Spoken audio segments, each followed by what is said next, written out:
being a human rights activist and a head of one political party which is believing United State of Jammu Kashmir, if any part of the state of Jammu Kashmir, people suffering due to the violations of human rights, and especially since 1947, our people are victim of the Pakistani policies.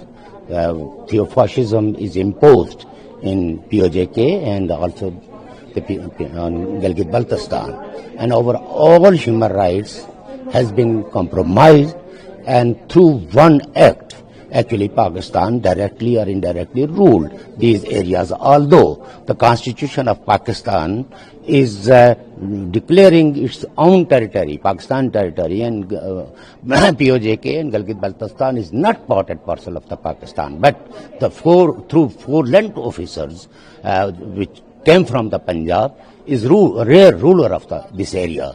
And now it is the people, it is the civil society who are asking that restore our basic human rights. They are not asking for the ruling.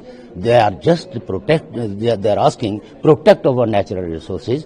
Do not, you have no right to plunder our natural resources. But unfortunately, Pakistan is not ready.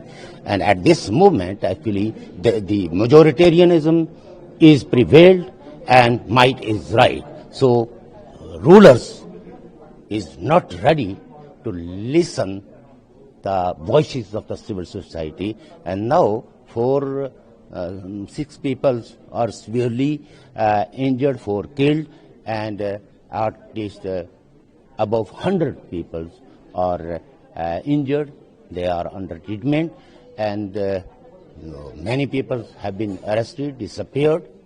In both the areas, in Balochistan, there is also one Joint Awami Action Committee is operating there, and in PoJK. So both the Joint Awami Action Committee means the protection of the rights of the people are operating there, protesting their own basic rights. They're not asking you give us, we are the candidate of the rulers. So Pakistan illegally occupied this area since 77 years, and people have no voice, and whole area is actually militarized. Everywhere you can watch, the agencies are operating, and Pakistani media, proxy media is propagating against the civil rights of the peoples, and they are propagating that though this movement is funded by India and this and that, but we are asking through media and our briefing that Pakistan should change its mind and restore our basic rights. You have no legal rights to suppress our people. In these areas, so what are the major concerns that you raised at the United Nations? Actually, we raised a concern what people are facing in Pakistani occupied Kashmir, known as Azad Kashmir and Balochistan. And more than 2.5 years, people are on the streets, and they are demanding for their basic fundamental human right. And Pakistan is not ready to listen their voices. They are peacefully protesting. They didn't take guns. They are non-violent. This is the beauty of that movement, People's Right Movement under the banner of Awami Action Committee. And we are standing by them, and at international level, we are their voice because they don't have any representation anywhere. And from 29th September, and whole area is locked down. There is no internet, no telephone, and people, they do not have access to any international media or communication. And 3 million Kashmiris are under siege, and they are cut from the international community, and 2 million Kashmiris living abroad. They have no connection, or they cannot talk with their family, and we don't know what is going there. Some reports coming from there through different means. People are killed, injured, and this is unfortunate. A state which is claiming that she is the champion of the right to self-determination of the people of Kashmir, she is badly exposed. When people ask their rights from Pakistan, they are killing them with bullets and guns.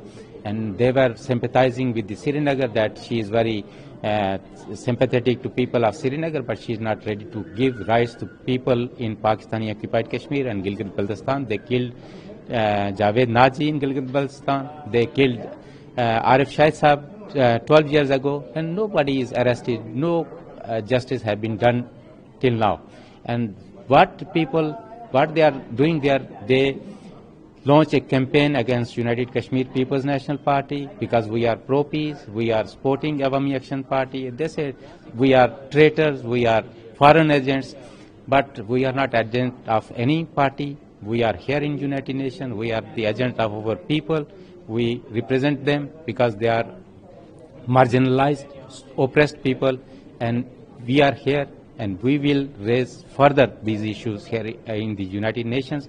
And we ask Pakistan to restrain use of force against the Kashmiris because they are not asking anything from Pakistan. They are demanding their basic fundamental human rights, their right to self-rule and ownership of their resources. What makes the large number of people to come on streets and organize these protests? Because people have been hoping that Pakistan one day will give them rights. Because they have media resources, they were pretending that she is the advocate and the champion of the right to self-determination of the people, and they were exploiting the sentiments of the Kashmiris. But ultimately, people realize they are not willing, they are not ready to give our rights, they are not giving to ownership of resources. Kashmiris are sending billions of dollars in the remittances. This goes to Pakistani banks. And they are asking, check the roads, condition of the roads, hospitals, schools. There is nothing. But Pakistan says, no, this is a very developed country, and there are more than 53 ministers, advisors, and they are getting huge benefits from this corrupt system. And ultimately, people raise against this suppression, underdevelopment, unemployment, terrorism, extremism, and they are demanding that we don't want Pakistani forces anymore in our areas. They should quit from Kashmir. My last question to you is, there are a lot of concerns of PoJK territory being used for nurturing terrorism. So is it true, and are still terror camps operating in that area? Actually, they always launch propaganda against us. That's the UKPNP is against Pakistan or Kashmir. We are not against any state, but people are not blind. They are not deaf. They can see, they can listen. When they bring extremist group in the Ravlakon, in other parts of the Kashmir, they march in the street with sophisticated weapons, and they said that UKPNP is anti-state, and we should target anti-state this UKPNP in Ravlakot on 5th February, so-called Solidarity Day. They always celebrate each year. And Pakistan POK Prime Minister Anwarullah on 5th January raised slogans of Al Jihad in Zafrabad, and whole world was listening and watching these videos. Their world is not blind, as I said. They are seeing that what's happening, and whole society is hijacked by these extremist and terrorist groups.